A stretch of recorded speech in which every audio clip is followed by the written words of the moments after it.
something. A little Christmas break. So Merry Christmas. Merry Christmas to Danny. I guess it was technically Boxing We've Day, had so- like tornado winds out. Oh yeah, we've been Jake and I. we've been getting some pretty nasty stiff. And because of how my townhome is, I can't see my roof all the way, so I'm kind of worried about my shingles. I don't have a roof. I also don't have a home.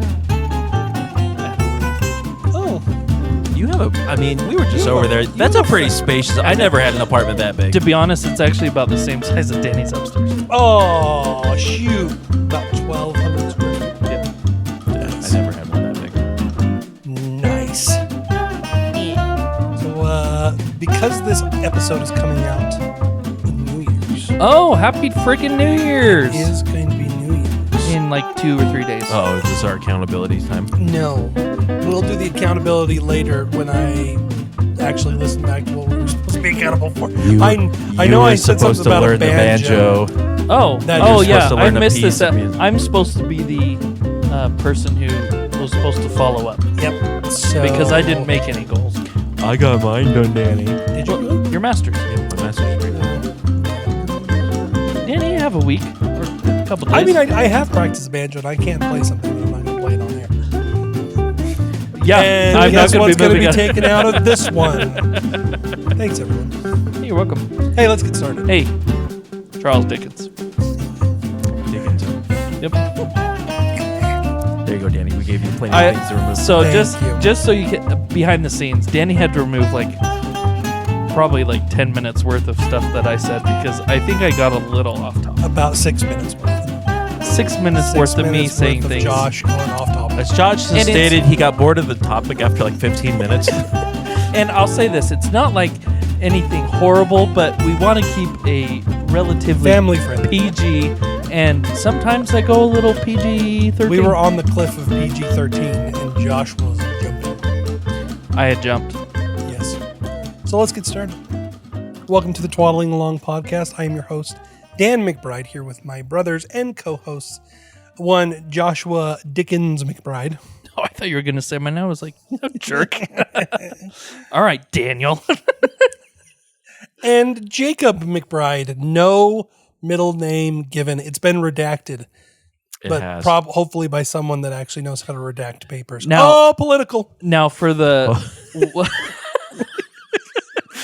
I just took a Sharpie and scribbled over it a few times. Actually, it wasn't a Sharpie. It was a black crayon. Yeah, it was bad.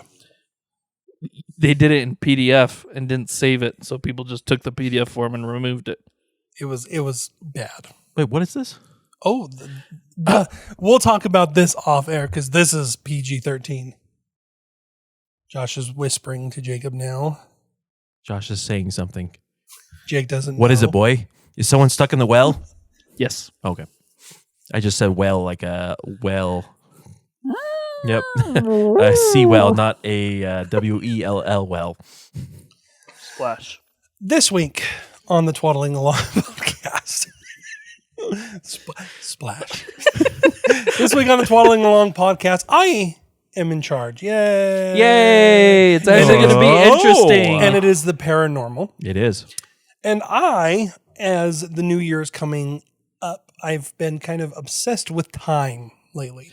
Father time. The idea of what time is, the idea that as I grow older, time seems to be going faster. And in kind of researching and doing things, I came up with this idea. Actually, a couple of weeks ago, we talked briefly about it when we did the Utah Ghost Stories #2 that Jake did. Yes. We briefly talked about it, and that's time slips Ooh. or glitches in the Matrix. That's true. And I'm going to start with a quote because quotes are cool. Is it from Charles Dickens? No, but it's from Albert Einstein. Ooh, even better. And this is actually a verified one from Albert Einstein. Everyone, we're about to listen to a quote of a self-actualized individual, according to Maslow. You know, we just highlighted 3 episodes. We did. We are doing really good We with are ourselves right now. doing wonders. The past, the present, and future are only illusions, even if stubborn ones. Ooh. Now, When we're talking about time slips, Heck of illusion. what are we actually talking about? We're talking about a couple different things that are happening here. And I've got a bunch of stories that I've compiled. I want to talk about them. I think they're really interesting. A time slip is when someone is either placed out of time. So a person is experiencing something that doesn't quite fit their time. Or a time slip is when time is repeated. Ooh. So there's a couple of stories that I've got where people experience something and then almost wake up and experience the exact same thing again. Very good. Yeah, like the deja vu. There's also a third category. I don't know if I included anything in here because this one creeps me out the most, and that's lost time. Ooh.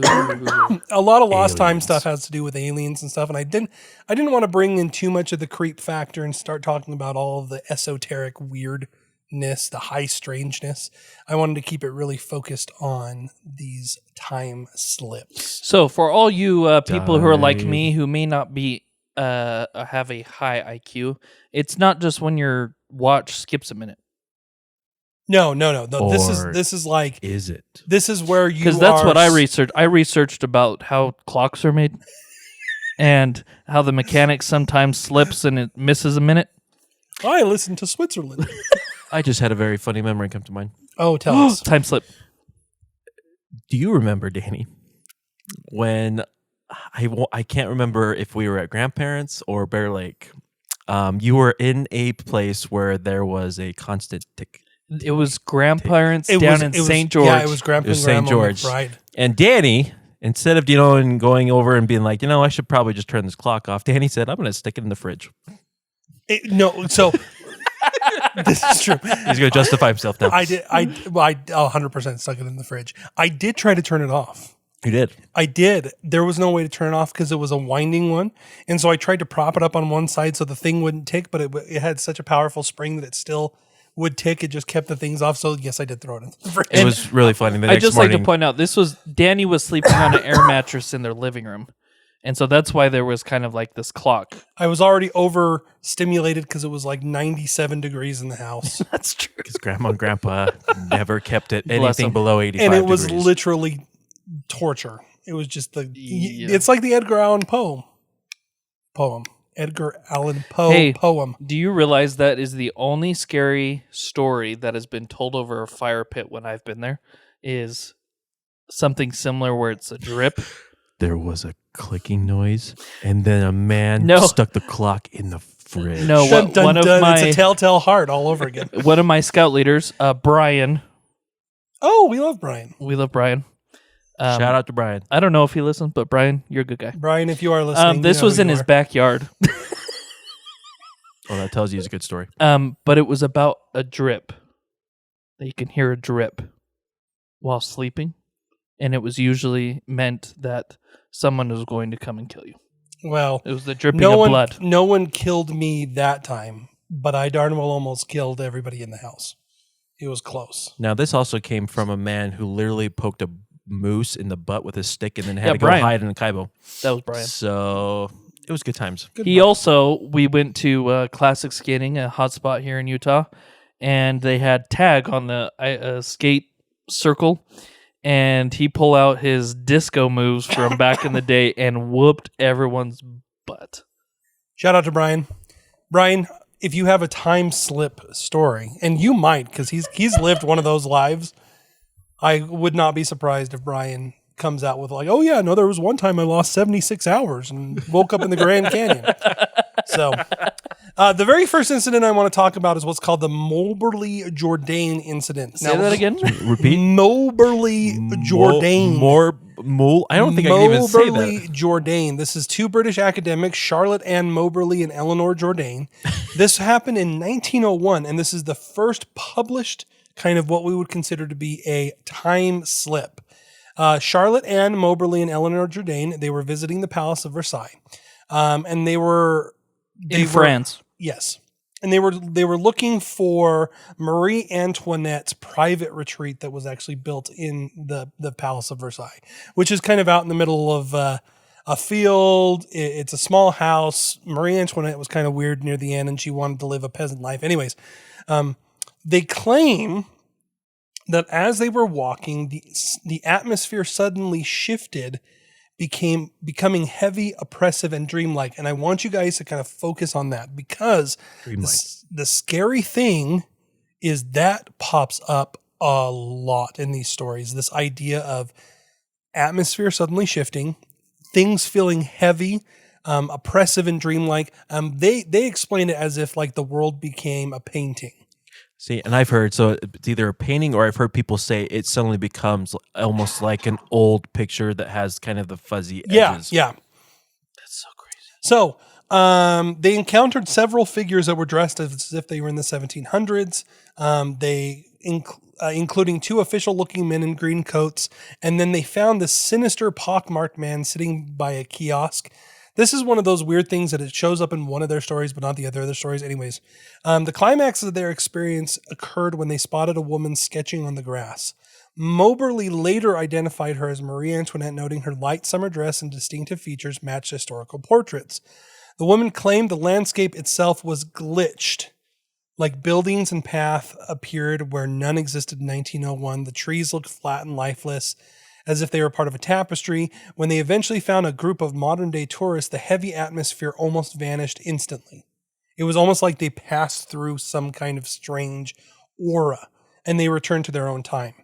They were researchers, and Charlotte Ann Moberly herself was actually the daughter of a very prominent, I can't remember if it's Oxford or Cambridge. Who was it? Charlotte Ann Moberly. But he was also the Bishop of Trent? Oxford, Principal St. Stephen's House in Oxford. Her father was George Moberly. And one of her brothers was the principal of St. Stephen's House, Oxford. There we go. So she was a well-known family, very highly respected, very intelligent. She was really, and it's always hard to say this, because every time that we have some of these stories, I like to say, oh yeah, they knew a whole lot of stuff. That doesn't preclude the fact they could be making this entire thing up. However, they did write this down. They published it under a pseudonym. There was a lot of critics that tried to kind of build explanation for it. Shared hallucination, mistaken identity, a costume party, misinterpretation of historical reenactors, because there was historical reenactors.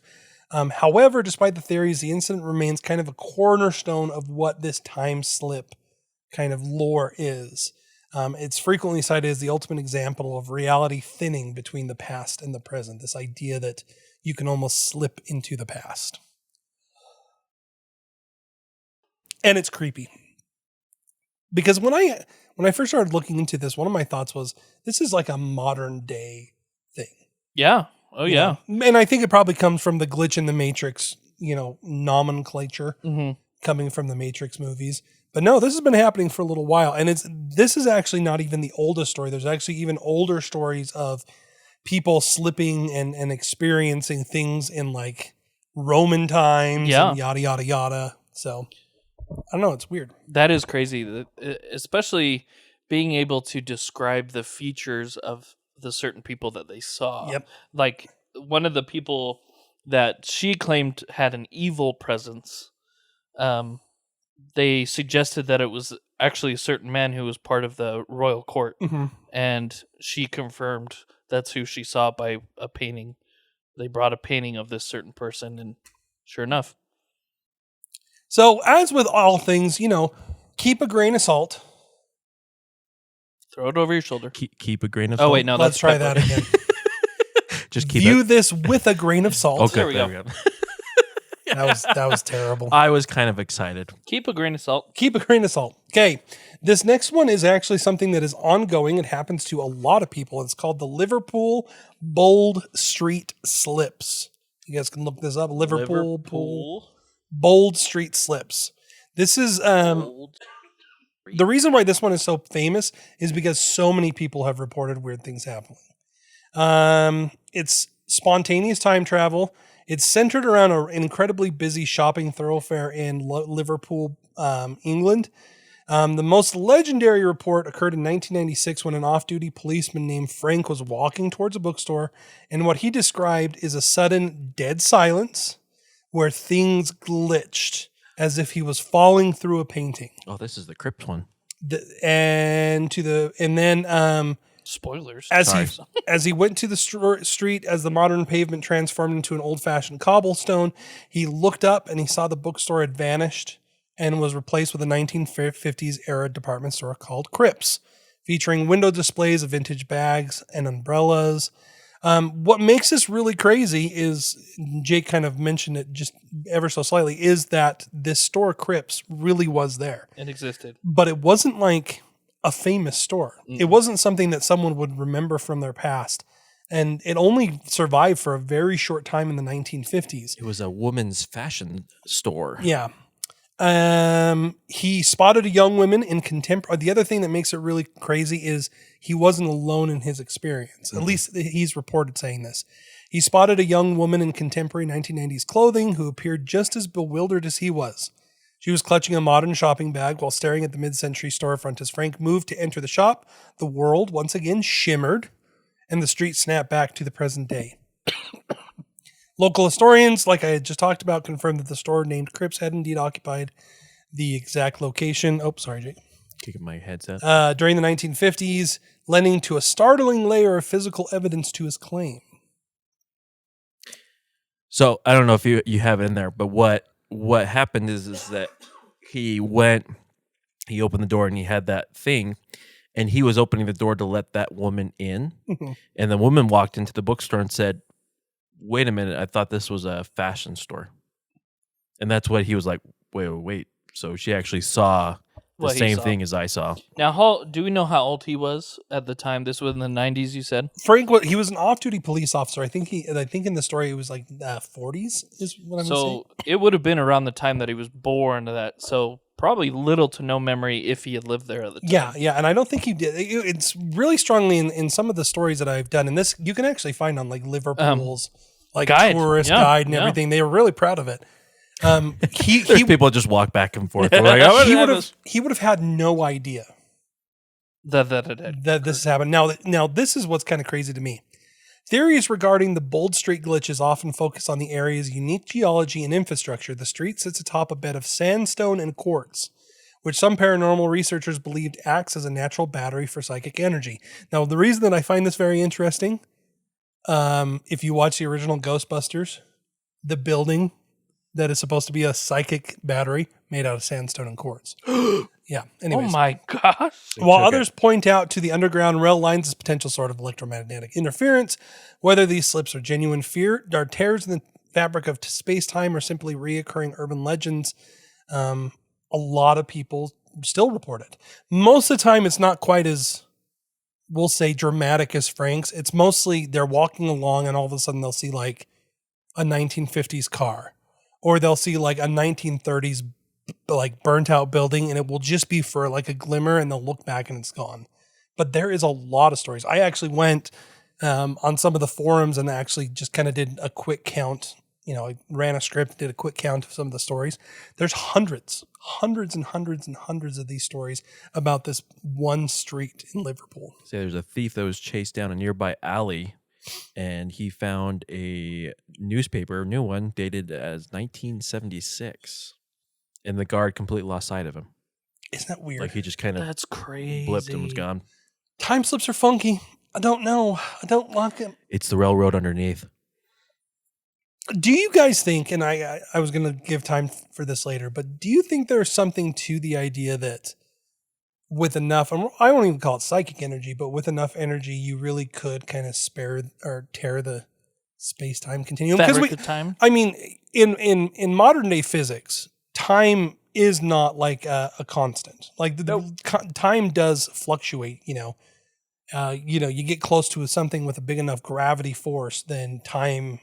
The closer you are to the speed of light, the perception of time differs. Yeah. So, since it's Christmas, I'll bring this up. In the story of the Nativity, one of the signs of Christ's birth was the star appearing, and some science nerd posted this that said it took millions, if not billions of years for that star after it was created to reach Earth.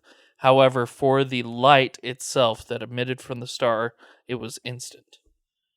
There was no time difference between when it was emitted to when it reached Earth. So the faster or the closer you are to the speed of light, time ceases to exist. Which I It's think all goes one back to thing. the Einstein quote. Like, Exactly. time is ever present. Everything's happening all at once. Yada, yada, yada. I don't know. Yada. Yada, yada, yada. I'm kind of with you, Jake. Time slips are one of those, like, it's harder for me to be like, one, they're all anecdotal, but it's harder for me to be as skeptical about some of these stories. Yeah, some of them are kind of crazy. And I mean, like they have, there are some that like they have the photographs of people, or like the old videos, and the person they focus on just seems off. Yeah. And you look at him and you're like, if I didn't know better, They're modern. that guy looked like straight out of like the 2000s. Yeah. Or some of the other stuff. And then there's always like, reasons and things like, oh, the reason they looks like this potentially is this, but there's some cool things. Okay. Let's go to our backyard. Our backyard? Our backyard. Old Utah. Oh, Utah? I used to have nightmares about dinosaurs coming out of that barn in the backyard and then chasing us down. People working together, Utah. Interesting. Time slips all away. One of the most unsettling time slips accounts from the American West occurred in the desert of southern Utah. During the 1970s, 4 college students were driving back to their dorms at the Southern Utah State College. SUSC at the time, now SUU. So Southern Utah University was at the time Southern Utah State College. They were, I think, coming from either Vegas or Mesquite. It doesn't actually say. Which kind of gives you Pretty common thing for college students to do. They run down there. Anyways, as they crossed the state line into Utah from Nevada, which is right before you hit the canyon, they found themselves on a stretch of asphalt that suddenly turned into white cement road, and it was flanked by grain fields, which is impossible. Like, geographically in that area, you can't grow anything. If anybody's ever driven on I-15 heading towards Vegas, that stretch between Utah and where Vegas is dead. It's desert and nothingness. There's nothing out there. The air became unnaturally still. Once again, this idea of the shimmer, things weren't working. And the girls soon encountered a neon-lit mid-century style diner and a group of strange, tall men who seemed baffled and alarmed by their modern car, prompting students to flee in panic. The incident took a terrifying turn when the students realized they were being pursued by a tricycle-shaped vehicle with glowing lights that effortlessly kept pace with them despite their high speed. After driving through a narrow canyon to escape, they suddenly popped back onto this familiar desert highway, only to find they had gained several hours of missing time. When I actually read the book, this is from the book, The Utah UFO Display, a Scientist's Report. That's a long title. I know. It was 5 hours that were just gone. And the experience that they had only was about 30 minutes, but 5 hours was just gone. They later returned to the site to find their tire tracks ending abruptly in the middle of the desert wash with no signs of the cement road, the diner, or the field they had just traversed. I want to know about this tricycle car that kept up with them. So this is a weird one. There's a couple different things that they talk about. So this old style diner and these tall people that they saw, some people don't think it's them going in the past, but them going into the future. Ooh. This idea that they kind of shot forward because this white cement was not common in the 1970s. It was still asphalt. But we have white cement that we use on roads now. And there's some, once again, take it with a grain of salt, but there's some people that believe that what they experienced was jumping to the future to a place where we had a little bit more control over, what should we say? The ability for us to grow things in the desert. And that what they saw and why people were so weirded out was the people in the diner saw someone from the past drive up. And they're like, what the heck is going on? They jumped into this tricycle-shaped thing. I could imagine it being, those weird like snowmobile motorcycle things. Yes. That's what I imagine them being. Gotcha. They jumped on me. Anyways, I don't know. Ooh, hopefully we can grown.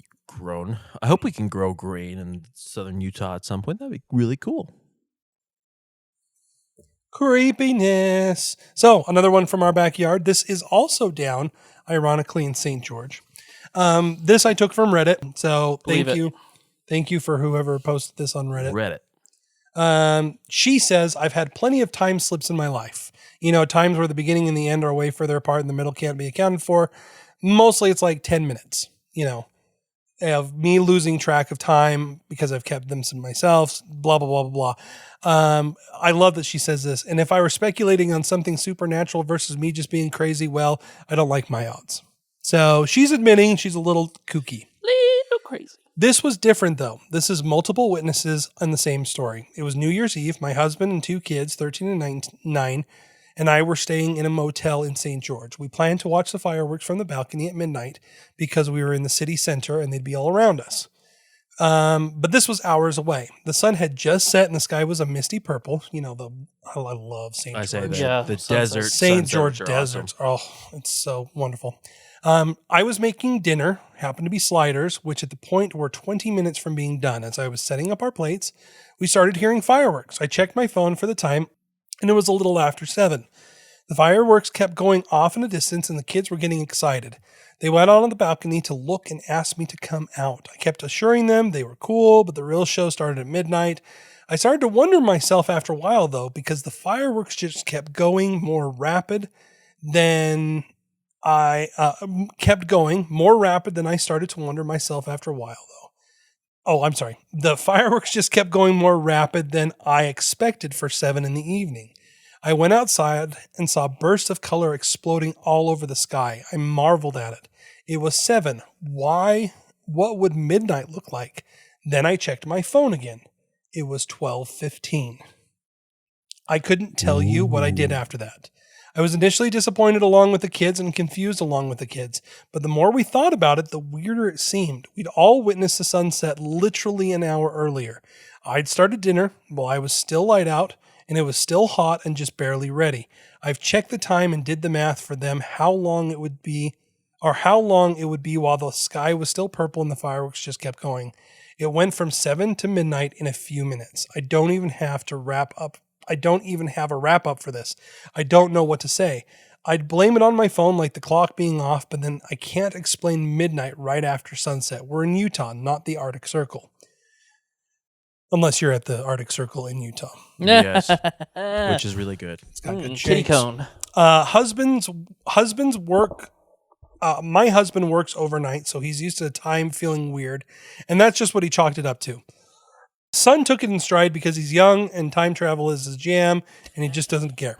I want that dude, my jam. traveled. Daughter and I are the ones wondering years later what the heck happened. She'll bring it up whenever there's a special occasion and I'm cooking, like neither of us can trust when something should be done anymore. We both wait on events like we might miss it because we know we already have. So missing 5 hours of time. Can you imagine that? Just 5 hours gone. I've definitely gone into like Fugue. kind of like a fugue state. Yeah. Autopilot. Yeah, where things just are happening and you just go. The thing that scares me about this and that kind of creeps me out is just this idea that it's a shared event. Yeah. Something caused them to jump from 7 o'clock to midnight. Yeah.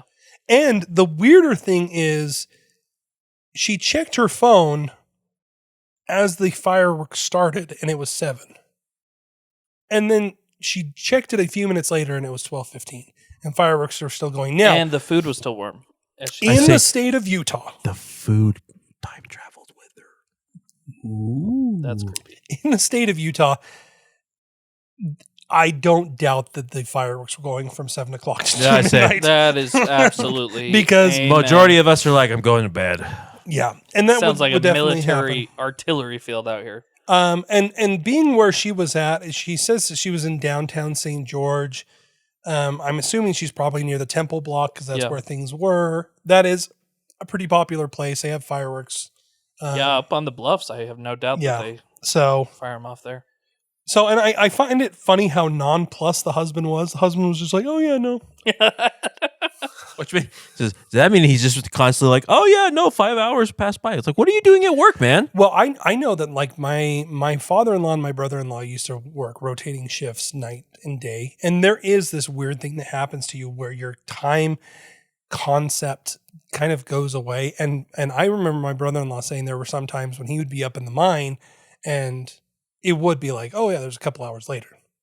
See, and that brings up what is time, like you were asking.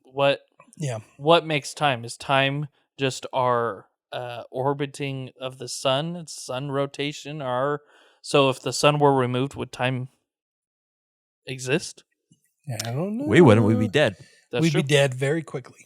Yeah, but like it brings up the point of like if time isn't as constant as we think, where it's 1 second, whatever, can it just all of a sudden just I don't up? know.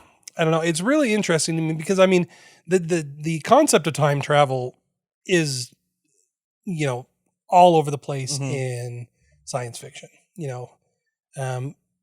Jules Verne wrote The Time Traveler. I mean, there's so many. It's been around for a really long time. This idea of traveling through time that you can't help but wonder if it's just in our cultural psyche. And so whenever something weird Mhm. happens, we're like, oh yeah, time travel. We traveled in time. Instead of saying, oh yeah, no, I had a psychotic episode. Yeah. I mean, if we look at it really scientifically, I mean, if you travel the speed of light, everyone here is going to experience Time differently. decades, Yeah. years, and you're going to experience seconds. Yeah. What's that movie? Interstellar. Interstellar. Yeah. Yeah, the director literally has the music has a beat every second and a half, representing a year that had passed on Earth. But for them, it was only a second and a half. So Mhm. every time the beat happens, a year had passed. That's crazy. It's interesting stuff. Okay. I got a phone call from my next door neighbor late in the evening asking if I can help him move a mattress into his upstairs. His mom is ill, and he was a big, heavy sleep number bed. Of course, I ran over to help because they're great neighbors. I get over there, and his friend, who is also a priest, was there to help. I helped them figure out how to separate the mattress from the bed so we could fit it up the stairs. We get it all moved up and back in place when my neighbor asks if I can also help him move an armoire upstairs too. I think nothing of it, and we pull it out of the travel trailer and start bringing it up the stairs into his house. This is where I died. Oh. The front stairs are 11 steps. I was on the lower end of the armoire, about 6 steps up, when my neighbor and his friend lose a handle on the armoire and it comes crashing down on me. I fall backwards towards the pavement, and then I wake up. I'm in my dining room, and my phone is ringing, and my wife is asking me if I'm going to answer the phone. Oh my gosh. It's my neighbor asking me if I can help move the bed upstairs for his mom. You got to repeat. I go over there and meet his priest friend again, and this has been the first time I met him. I say, I can help but with the bed, but I cannot help with the armoire. My neighbor was like, how'd you even know about the armoire? I then proceed to tell them I'm pretty sure I just died. I spent the next hour talking with the priest. He had so many questions. My neighbor didn't believe it until I described the upstairs bedroom in perfect detail, down to the metal mattress frame on the floor and the intricate headboard leaning against the wall. I had never been upstairs. It was their house. The priest asked me if I saw anything after I died. I told him no. Before it happened, I woke up and I was in the dining room table. Autosave. Now this, That creeps me out. this kind of story is everywhere. That really is the deja vu type stuff. Now, I've never had it where I have it happen real time and then I blink and it's just a few seconds before. But I've had Oh yeah. where you have the dream. Mhm. Oh yeah, and you remember the dream and you're like, I know what's happening. Yeah, I know what's going on, mhm. and then it starts repeating itself, and you're like, let's see, was that a bad dream? Did that end weird? Did that? Now, is there a not mental, but like a science explanation of deja vu?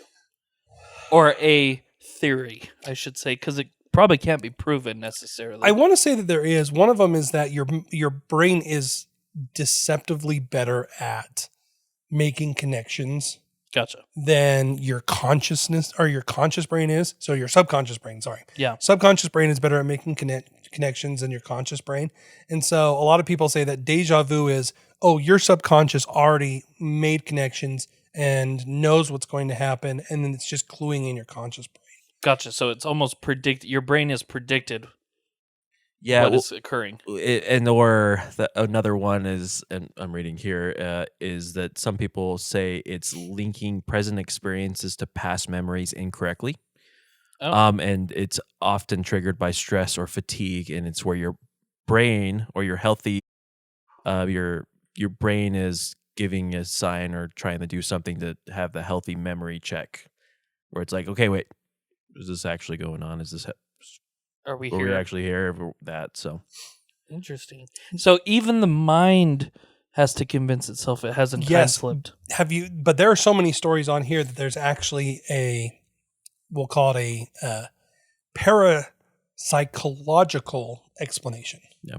And that is something that is called quantum immortality. Have you guys ever heard of this? No. No, but I've Quantum heard of quantum. Quantum immortality is the idea that millions of multiverses out there, right? And that your consciousness doesn't actually ever die. It's just when you are dying in one multiverse or whatever, your consciousness just shifts to another one where you don't die. I know it's a weird. This is a rabbit hole that you can go down, and you start. I mean, it is. You almost need to be on LSD to understand what's going on. Just go watch the Marvel movies. Well, I mean, if you think about it, science does provide at a quantum level, things do not break apart. Things do not die. Your material just becomes something else. Sure. And so, in a sense, your self, physical self, does continue to live in a different way when you die, but the mental part is the consciousness. Yeah, it's a really fascinating thing. The thing that gets me is that this happens a lot of times on the road, where people will have like a distinct feeling. I didn't include it in this one, but there's a really cool story of a guy who's he's working in a gas station, and a lady comes in, pale as a ghost, and comes in and just breaks down and starts crying. And he runs up to her and he's like, "What the heck is going on?" And she's like, "I just died." He's like, "What are you talking about?" And she's like, "I witnessed me pulling beyond this gas station and being hit by a truck. And as they were sitting there, The truck rolled she by. watched the truck crash into the gas station. She was fine because she was inside, but that truck, like she went, reported exactly what was going to happen, and that she was going to be a victim, that if she was on the road, she would have died, and it happened. And this guy has the one who tells the story, he doesn't back it up other than showing news stories of the crash that happened and everything. So it happens a lot. It's a weird one where people foresee their death. That's really interesting. I mean, giving a little bit of a religious flair on some of this stuff. I mean, this is one where I'm not skeptical about this type of stuff. I honestly, I feel very strongly that some people can receive that. Sure. Because that's just, I mean, And here's you guys know what church we're a part of. We believe in a very particular companion that likes to let us know if things are going to happen. Sure. And we're talking about the Holy Spirit. I mean, that's not something. The other thing that you can bring up is maybe this happens to all people right before they die. Maybe. And the people who die just can't report it.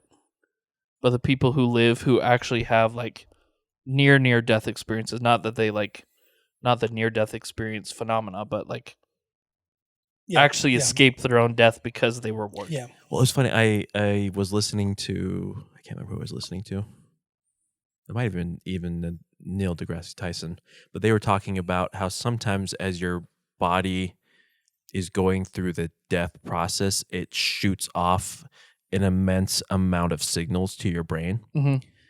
And what those signals often are showing is they're hitting the memory portion of your brain. And so literally when people say, I saw my life flash before my eyes, it literally is probably shooting and having you go through memory upon memory upon memory upon memory upon memory. So you literally are receiving. Yeah. And there's a couple, pure science reasons why that could possibly happen. Yeah, of course. One of them is your brain might be trying to figure something out. It's okay, is there something that we've experience experienced that is going to help save us in this moment? So we are memory dumping. That being said, when you talk to survivors or you read about survivors and the near-death experiences, their near-death experience and the memories that they have are mostly sentimental experiences.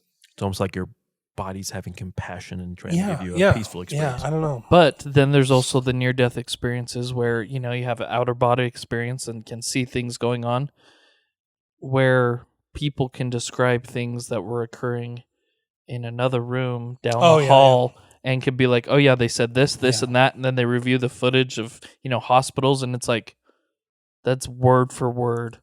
Like there was a note on top of the scalpel, and he had to move the note and sure enough, you could see the note and see what it says, and you could see him move it. It's like, oh my gosh. Near death experience is a whole different ball game, and it would be a fun one to talk about.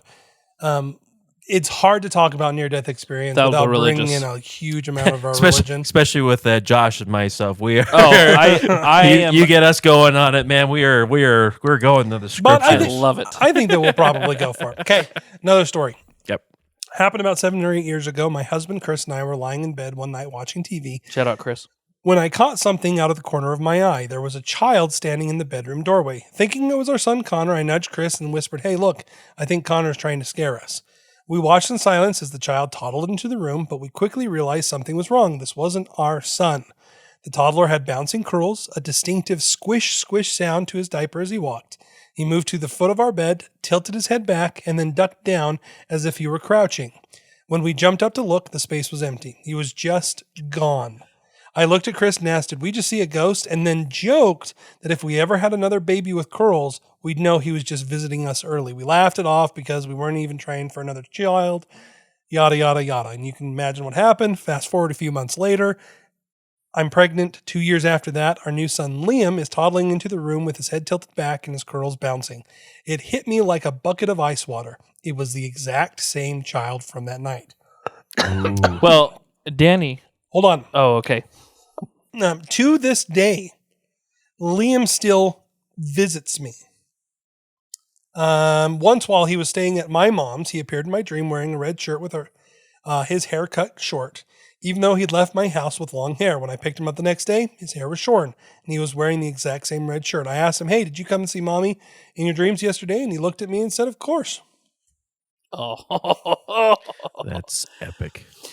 Okay, are you ready? I'm going to make this a lot more personal. Creepy. This has happened twice in our family. This one? Yep. Where we've seen things? Yep.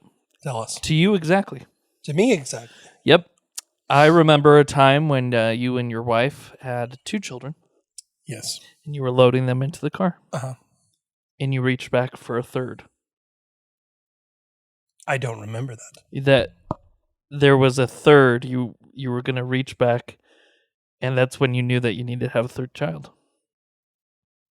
Or am I just making this up? I was going to say, I don't know. Well, there you go. The second one happened to our grandmother, where she had a very traumatic birth experience with her 4th child. He was born deafblind. He was a rubella baby. Mm-hmm. And our uncle visited our grandmother and said, "I need to come." Mm-hmm. And sure enough, she ended up having him and said that he looked exactly to the detail of who he was like when he's in the 20s or 30s. Sure. The reason I included this one on the time slip, I will tell you, because it does kind of seem more of like the mother's instinct, vision of future and everything.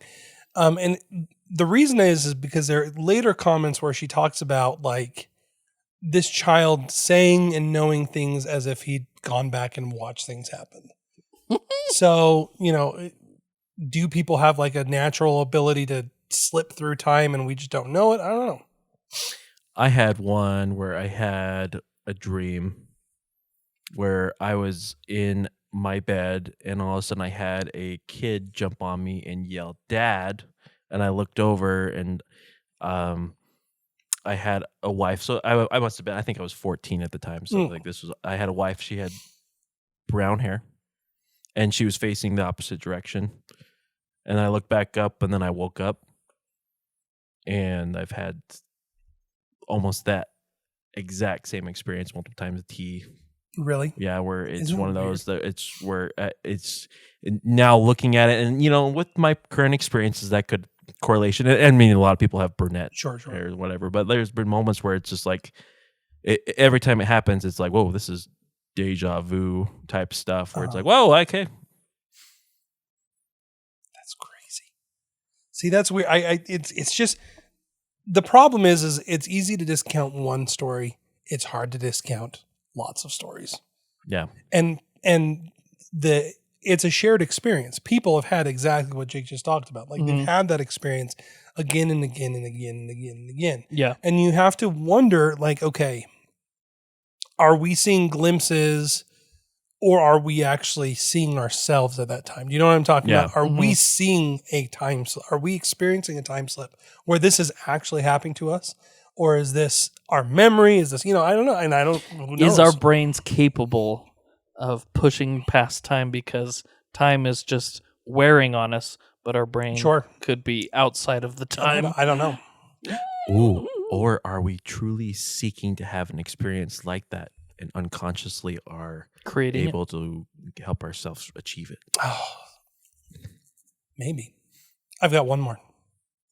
This is, I think, the creepiest one. Is this the ship? No. I didn't do the ship because the ship is almost a story in and of itself. Okay, yeah, because we have to talk about the ship at some point.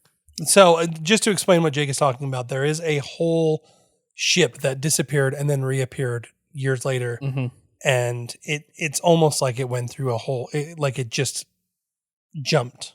It was And speaking of electromagnetic, it was a destroyer. It was actually like a U.S. destroyer. Anyways, it's a really fascinating story. It has to do with the Bermuda Triangle. Has to do with a lot of things. I didn't do that one because literally I could talk about it for an hour, and maybe we'll just have to do that another time. I just had William Shatner tell me about it one time, and it was very exciting.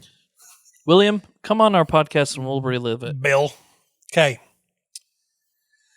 A couple of hours ago, this guy wrote this right when it happened because of all the details. Oh, so this wasn't just like a few hours. Okay. What was it dated? This was in 2022. Ooh. A couple of hours ago, I was in the midst of coding frenzy when my stomach started rumbling constantly. I decided that my coding project can wait for a few minutes and that I needed to go grab some food. I live in the western United States, so the nearest place is always McDonald's. I just wanted some quick food. I wasn't dressed. I hadn't showered all day. So I wanted to run to the nearest drive-thru and get back. McDonald's it was. Sorry, I don't know why I'm coughing. I picked myself up from the computer, threw a leash on my dog, and headed out. I loaded the dog in my car and turned on the ignition. Outside, there was still a bit of light. The sun had just dipped behind the mountains, and the horizon, it was just dark enough to warrant headlights. As I'm winding my way out of my neighborhood, I started to notice that the street lamps kept going out as I passed under them, and then coming back on when I passed by them. Oh, have you guys had that before? I haven't. It's creepy. I have that all the time. No, wait, what is it? When the street lamps above you go out when you pass under them. Yeah. And then they turn back on. Oh, yeah. Happens to me all the time. Which I thought was strange, but I chalked it up to coincidence as I've seen streetlights go out on me before. Mm-hmm. I eventually made it to one of the last turns to get out of my neighborhood, but as I pulled up to the stop sign, I felt a wave of something pour over me. I heard my dog whimper. I looked back at her, and she ducked back into the middle of the back seat, tail between her legs, with her fur sticking straight out. It felt like I went through a thick sheet of static electricity, and I began hearing what I could consider to be a loud feedback noise inside my head. Then the world got blurry. This went on for a few seconds before it cleared up. My car had stalled during this time. So I turned the engine back on and made my way past the stop sign when I pulled out into the main road. I immediately noticed that the streets were different. They were usually black, but they had bright white iridescent color to them now that was lighting up the environments. The street lights were usually on the medians on the road were gone and replaced by trees. McDonald's was still right by my house. I could see the sign. It was a different building, though. The building was so much bigger than usual, but so far, this was the least strange thing to happen on this drive. So I drove towards it. My dog in the back of the car seemed acclimated to the change much better as she was sticking her head out the window and sniffing the air. I pulled up to the only stop sign between me and my destination, and the car in front of me was something I had never seen before. The logo on the back had a silver circle with what looked like a silver Sicilian eagle on the middle. On the eagle's chest was the letter G in a cursive font. The model of the car was called a Vapor. The license plate was the same as any other, though. So I go through the light, still wondering what the heck happened when I reached McDonald's. I went through the drive-thru menu, which is an LCD screen, updated to show featured menu items and looping GIFs of people smiling while they eat. My usual is still on the menu, though, but it was $2 more, and I'm used to paying for it, so I ordered that. I pulled up to the window and my credit card out and ready so I could pay. The worker opened the window and greets me. I greet him and hand him my card. He looks at it and then back at me and says, "We don't accept that here." Then hands me a gadget that reminded me of my dad's blood pressure monitor. I guess I was supposed to put my finger in it, but I was so thrown off, I just asked, can I pay with cash? Cash? Sure, I guess. So I handed him 20 and he inspects it for longer than anyone should, then proceeds to give me my receipt without my change. When I ask him about the change, he looks at me very confused and said, "We don't have cash at this location, sir. We only can give cash vouchers." Okay. So I looked at my receipt and lo and behold, the bottom of it says cash value $11.26. Good enough for me, I guess. I pull up to the next window. I just have to say, if this is happening to you and you're just like, man, I've still got to get my food. This guy is He's so hungry. After waiting for a few minutes, the next worker opens up his window with my bag of food in his hand and the big smile on his face. He hands me the bag and I put the receipt in it out of habit. He then says to me, "Oh wait, I forgot your fries. Can I have the bag back, please?" So I hand him the bag, and a few seconds later, he turns and says, "I hope you have a great day. I made this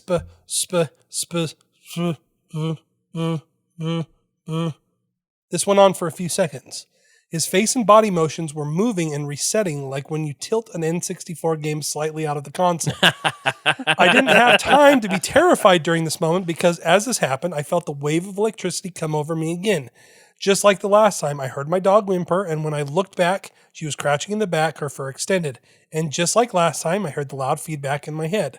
My eyes took a second to adjust, but when the world came to focus, I saw that I was in a parking lot. I recognized everything. This was the parking lot in which McDonald's I'm used to were placed, and sure enough, the McDonald's was visible in my rearview mirror as at its usual location.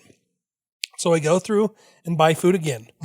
My $20 was missing as my cash voucher or whatever, and I drive back. Did he still have the receipt? I have no clue what happened, honestly, and I wanted to get as much detail out as I could while it was fresh on my thoughts. Updates. No, I do not have the receipt because I handed it back to the man who began to glitch. However, I do have what looks to be white paint on my tires, and they're fluorescent. So the road was fluorescent? Mm-hmm. Yeah, the floor lit up. Oh, that just makes me excited for the future. Just put your finger Hey, out. do you know what makes me happy? There's still going to be McDonald's in the future. Of course, McDonald's will just be the only thing. Now I just want to, so I want to understand. So they were asking initially they had something that was supposed to be for Oxygenator, you know. Okay, like so the little finger thing. He says the blood pressure handcuff in the story. I think what he means is like those little oximeters. Because he says finger in it, but so what he's saying is eventually we're going to have everything connected to our fingerprint. Well, the idea also Brilliant. is that the idea also that like the road itself would be the light instead of having lampposts is kind of a cool idea. And I know it's actually been tried other places. Utah State. Actually, I have a friend who worked on, and the road was solar panels. And so the solar panels reflected the light, but also charged itself to emit light at night. Isn't that crazy? See, this one of those that you're like, oh, that just sounds cool. It does sound cool. But that just also makes you go, why did the building have to get bigger? What did McDonald's have to do to make that building bigger? Mm-hmm. Yeah. The weird, there's a bunch of weird little things in the story. The brand new car, a car that's parked in front of you that's called the Vapor, you've never seen before, just everything just being slightly out of place. And this static noise, this buzzing in your ears, it kind of corroborates with everything else that we've like listened to in some of these stories where just you can tell something is happening, Mm-hmm. Your mind is buzzing out. If this guy did go to the future, what happened to the poor McDonald's attendant that turned back and went, wait. It's so funny He that you must have say just that driven off. because that is literally what the comments say all the time. Like, how would you like to be the future McDonald's worker who just some guy in a Chevrolet that hasn't been made in 100 years drives up, pays with $20 that you haven't even seen and then disappears? Like, that's a horror story. Or pulls in and out of a itself. card that your parents talked about that they used to pay. The ATM card. Yeah. They're like, what is this? Or are they just so used to that point? They're like, oh, there goes another one. Well, and the other thing that the commenters were talking about is this might not have been a time slip at all. This might have just been different universe. Ooh. So So there's another universe with smarter people. I hate that. You guys have you guys seen the new Doctor Strange? yes. Same basic principle. Where they have the peaceful places. And you're like, And you're like, oh, that's nice. You know And where there's plants everywhere. we could have had John Krasinski as what's John his face? Krasinski. Yeah, as Dr. Reeds. yeah. Just saying. Pedro Pascal wasn't bad. I didn't watch it. I haven't seen it yet. You haven't? Oh, it's good. I know. need to watch I it. need to. I am really far behind. That one's a fun one. That is a. But here's my thing. This is where it drives me nuts because, of course, people can create ideas. Sure. But how can you create something so outside of the box of like, there's a parallel universe? Or I drove through and physically smelled in this, like, that's where it gets me. It's like, is it created or is it something that we're just experiencing? Yeah, I don't know. You know, we are creative creatures. We are very much good so. at making up stories, and so a lot of these could just be the imagination of someone like a coder who's been coding too long and just wants to creep out the internet. Yeah. Oh, coder. Okay. That makes Computer sense. coder. You know, for a while, I heard coat as in what COAT. Oh, makes coats? And so I thought he was. A I thought coater. he was coding something, like he was painting something, or so I was really confused. Gotcha. Utah accent. This makes way more sense. Oh Coder. yeah, he was delirious. Coder. Yeah, exactly. He'd been staring at the screen too long, and he's just like, okay. It does make you wonder, though. Do we just have these random pocket gateways roaming around that just kind of people go through? We didn't talk about it, but And is it things of our own making that we've accidentally created because don't of know. electromagnetism and static and all that stuff? we didn't talk about like the time slips that happen around Skinwalker Ranch. Which happen often. Which is often. The people report weird things happening. We didn't talk about the time slips that happen. I specifically left out the time slips that happen on Route 666 that we talked about during the On Utah Route Ghost, because 666. I still am convinced we just need to do a whole podcast While on driving. just that. Because there are some weird ones where people report like driving through towns that have been gone for a long time. Well, let's do it. Drive through Route 666. If you'd like us to drive on Route 666, please donate. pay us. Yeah, donate where? I don't know. Donate your time. Josh is going to be creating a Venmo specific for. Emails at twaddlinglong.com. No, we will include the This, barcode on this our just website. fascinates me because you could also talk about when time slows. Oh, yeah. When like you're processing something. Is that literally time slowing down, or is that your brain going faster, processing things I say faster? that's the adrenaline rush that they talk about. Because you have animals that do that on the daily.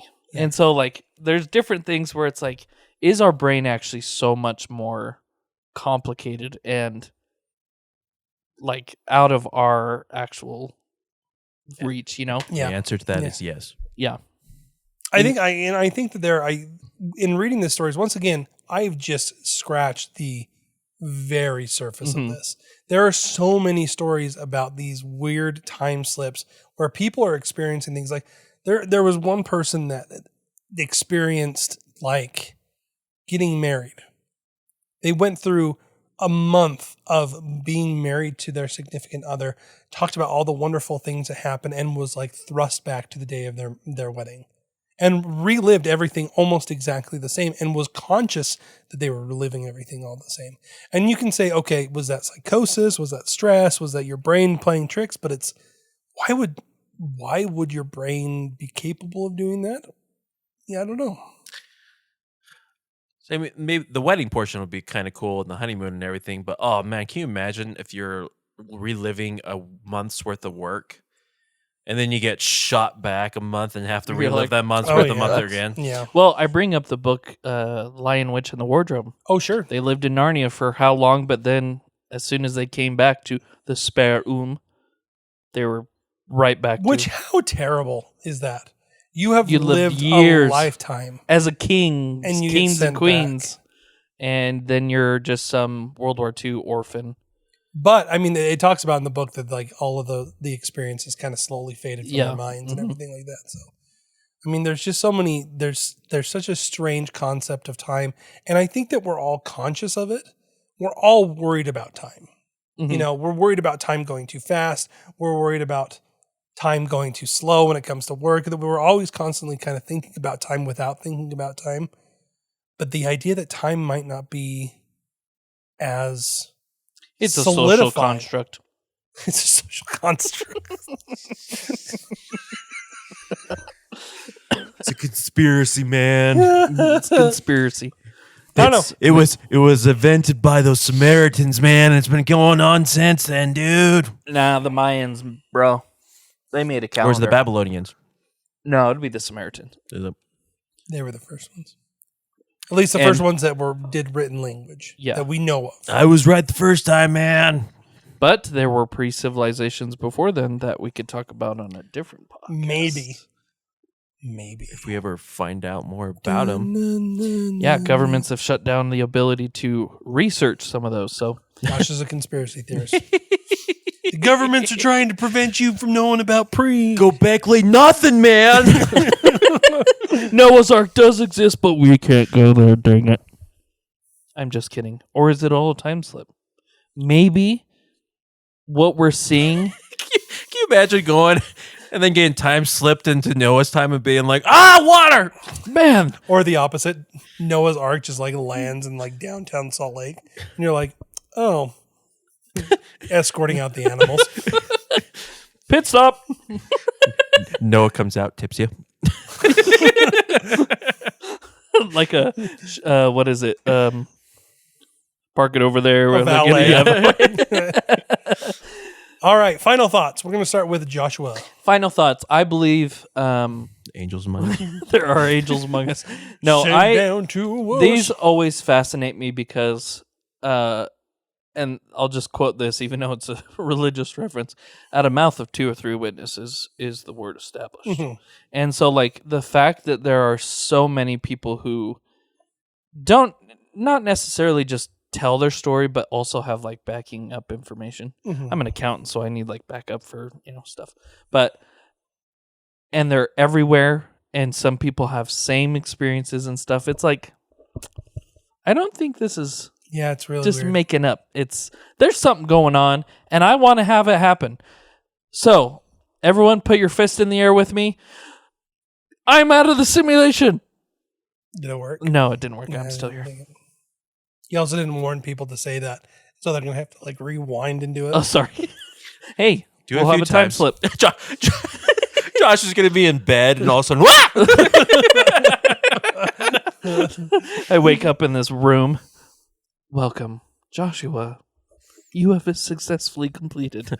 Insert another quarter to play again. I can't do that, Dave. Pennies are now out of style. Please insert a nickel. All right, Jake, final thoughts for you. I would love to see the future. I want to see the future. I want to see the future McDonald's. I want to know what's going on. I just want to make sure that, one, we're going to make it. $30 McDouble. Oh, crap. Do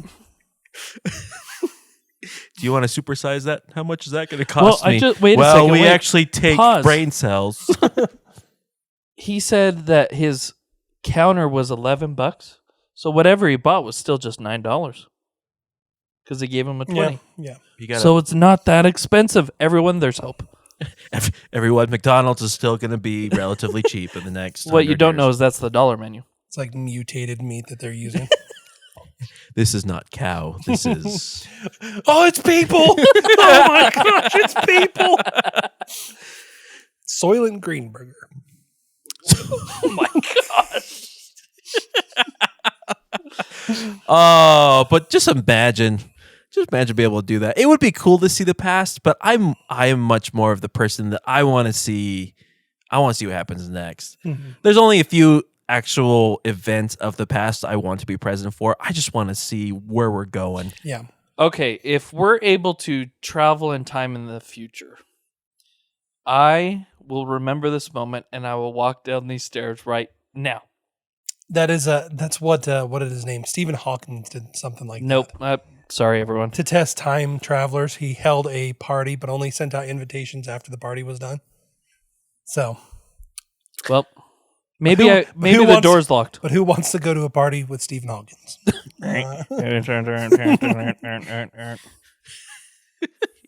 You guys are mean.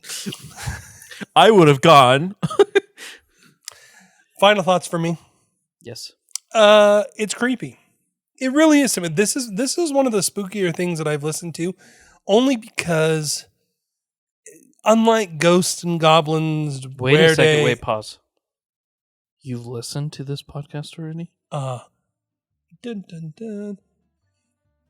Unlike ghosts and goblins and Dware Days and Sasquatches and all the other things that we've talked about, this one doesn't have the echo of folklore. You know what I'm talking about? Like, it doesn't have the echo of mythology that other stories do. This has the echo of human experience. And that, I don't know why, creeps me out. Creeps me out pretty bad. Sci-fi, man. Yeah, sci-fi. Aliens, is man. it fictional at all? Yeah, maybe it's all made up, and that's even No, funny. no. I'm saying, what if it's not? I like the idea of, even if this is not true, our brains came up with these stories, and I love that. I love that we are such a creative species and that we can have these. I don't think we give ourselves enough credit. We built the pyramids with our forearms. But not our biceps. Oh no, Not Josh! biceps. Remember, there's a whole new subterranean species that helped build Egypt. Oh, to that's begin right. with, I heard and that. then, I still think the mammoths pooped and they just shaped the poop and it became granite. I don't think that's... Well, anyways. Thank you for joining us at the Twaddling On Danny, they used to podcast. poop out bricks. They ate too much protein, not enough fiber. Join us every week starting in 2026. Oh crap! That's next week, isn't it? Oh my crap. We will be doing our human condition in the new year. And then we will have a week break and we are back at it, gentlemen. Next week, humans condition is Jake. Jake gets to come up with the thing. As we talked about the last time, I am the human condition. We're just going to talk We're just gonna talk about Jake. Talk about, about Jake. We're gonna boost my ego. We're gonna talk about all my incredible achievements that I've made over my lifetime. See, I'm worried about doing that, like, about myself, because then you guys would come back and be like, "Who's on what?" As long as I can take up at least 15 minutes. Happy New Year, everyone. Happy New Year, and may... I can't come up with the name. That was pathetic.